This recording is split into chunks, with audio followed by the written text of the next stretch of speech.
আজই ডাউনলোড করুন আর এনজয় করুন আপনার পছন্দের শো। ওই জমিটার সাথে না আমার বাবার অনেক ইমোশন জড়িয়ে ছিল, তাই আজকে আমার বাবার কথা খুব মনে পড়ছে। দুটো ব্যাগ একা কেন বলছিস? আমাকে একটা দে না। আরে তুই তো একটা নিয়েছিস, এই দুটো আমি একাই নিয়ে নেবো। তোরা দুজনে মিলে এখানে লাগিয়ে নিয়ে ঘুরঘুর ঘুরঘুর করছিস কেন? বাকি সবাই কথা নামে নেই না সকাল থেকে চিৎকার করে ওর গলা ব্যথা হয়ে গেল কারণ নামার।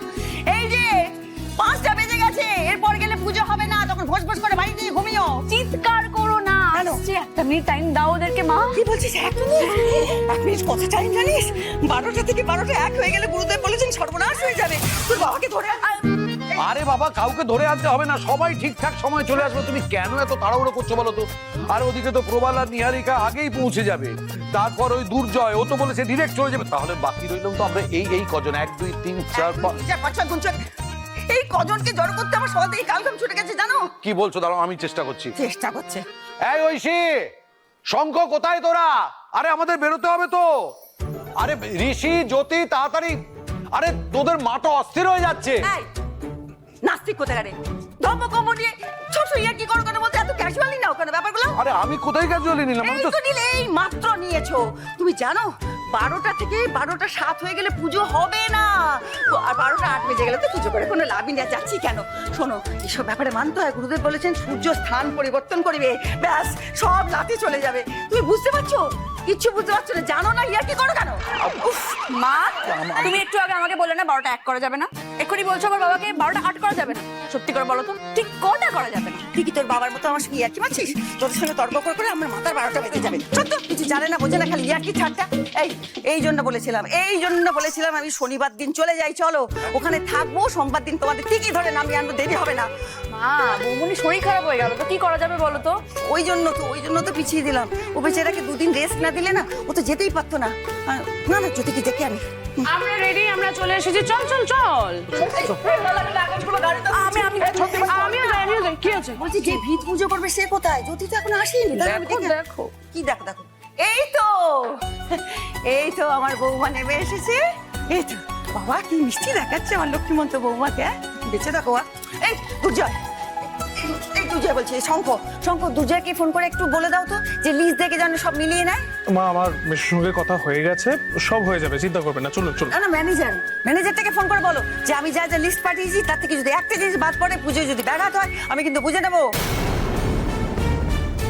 সব হয়ে যাবে, কিচ্ছু চিন্তা করার নেই। চলুন না, চলুন চলুন। গুরুদেব কি আসানসোলে পৌঁছে গেছেন? ফোন করে জেনে নাও না। গুরুদেব হোটেলে ঢুকে গেছেন, সব কিছু ঠিকঠাক ভাবে হচ্ছে, আপনি চিন্তা করবেন না। তোমার শান্তি হয়েছে নাকি আর কেউ বাকি আছে কারো বিষয়ে খোঁজ খবর নেওয়ার? তুমি ইয়ার্কিটা বন্ধ করো। আমি কোথায়? চলো চলো আমি তো তুমি তো দেরি করছো। ম্যানেজার? এটা কি সেই পুরনো ম্যানেজার?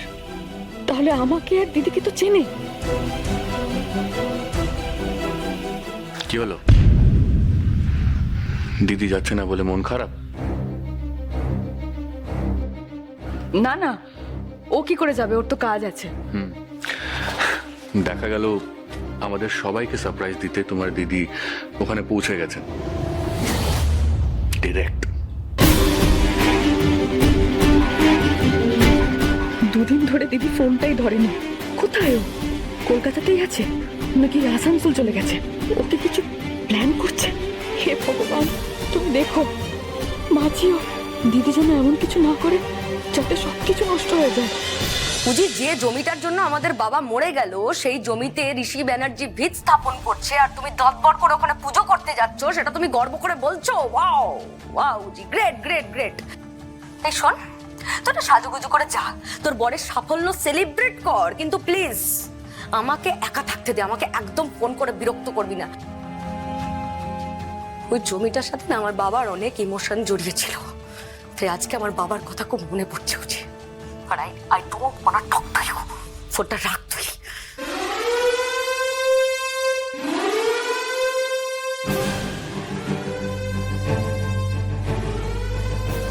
ফোনটা রাখ।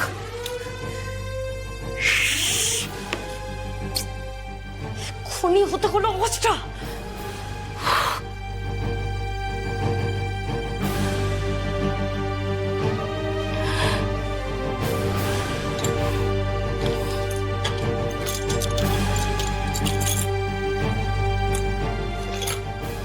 ভানু চল রেডি হয়ে নে, বেরোতে হবে। দিদি কোথায়? কলকাতার বাংলোর ওখানে তো এত আওয়াজ হওয়ার কথা না, এটা তো আসানসোলের কোথাও মনে হলো। তার মানে দিদি কি আসানসোলে এসেছে? আবার মিথ্যে কথা বললো আমাকে। আচ্ছা শঙ্খ, বলছি ম্যানেজারকে ভালো করে বুঝিয়ে বলে দিয়েছো তো যে হরিপ্রসাদের এলাকার একটা লোকও যাতে ওখানে ঢুকতে না পারে? সিকিউরিটি বাড়িয়েছে তো? হ্যাঁ হ্যাঁ বেশো, আমি সব ব্যবস্থা করে দিয়েছি, আপনি চিন্তা করবেন না। কারণ ওরা ওখানে ঢুকে যদি প্রশ্ন করতে শুরু করে আর সেটা যদি ঋষি শোনে, তাহলে আমরা কিন্তু শেষ। সত্যি শেষ। ওখানে যত তাড়াতাড়ি আমাদের কাজ শেষ করে কলকাতায় ফিরতে হবে মেশো। আরে বাবা, আমি তোমাকে বললাম কি, অফিসার কি বলেছে যে হরিপ্রসাদ বাবুর এক মেয়েকে নাকি কলকাতায় দেখেছে, মানে বুঝতে পারছো? হ্যাঁ হ্যাঁ, কি বলছো মেশো? আমার তো মনে হচ্ছে হরিপ্রসাদ বাবুর এক মেয়েই হয়তো আমাদের পিছনে লেগেছে। এবার কলকাতায় কোথায় ঘাপটি মেরে বসে আছে সেটা আগে বের করতে হবে, সেটা দরকার জানা। ঠিক আছে, আজকের কাজটা ভালো ভালো হয়ে যাক, তারপর আমি দেখে নিচ্ছি কে কোথায় ঘাপটি মেরে বসে আমাদের ক্ষতি করার জন্য কি কি প্ল্যান করছে। চিন্তা করো না, সব দেখে নেবো।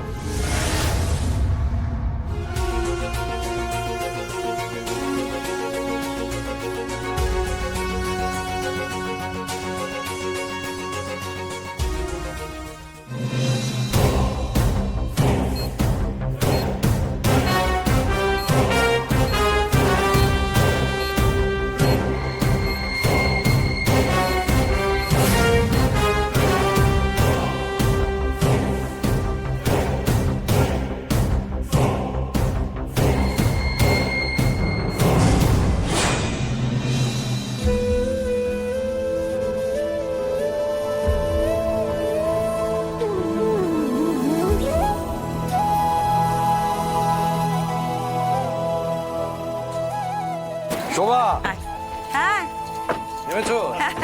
দেখো, মালিক ঋষি ব্যানার্জির সঙ্গে কথা বলেছি আমি, একেবারে মুখোমুখি। কি ভালো মানুষ রে মা। তারপরে ওনার সঙ্গে যারা ছিলেন তাদেরকে আবার বললেন যে ওনার যাতে কোনো অসুবিধা না হয় সেগুলো দেখবেন, হ্যাঁ, আর এই হিসেব টিসেব খুব ভালো করে বুঝিয়ে দেবে, আর উনি যা দরদাম চাইছে তাই দেবে।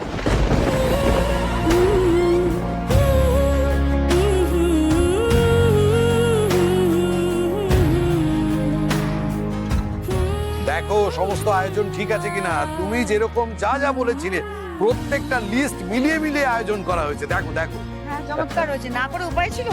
3 লাখ টাকা ক্যাশ দিয়ে দিল, ওর 64 লাখ টাকার কথা হলো। হ্যাঁ, বাকি 61 লাখ টাকা ওর আমার অ্যাকাউন্টে ট্রান্সফার করে দেবে। ফোন করছি বুঝলি, কিন্তু লোকগুলো কিছু তো ফোনটা ধরছেই না। ওরা আমাকে গলা ধাক্কা দিয়ে পার করে দিয়েছে। কে বাবা এখন খাবে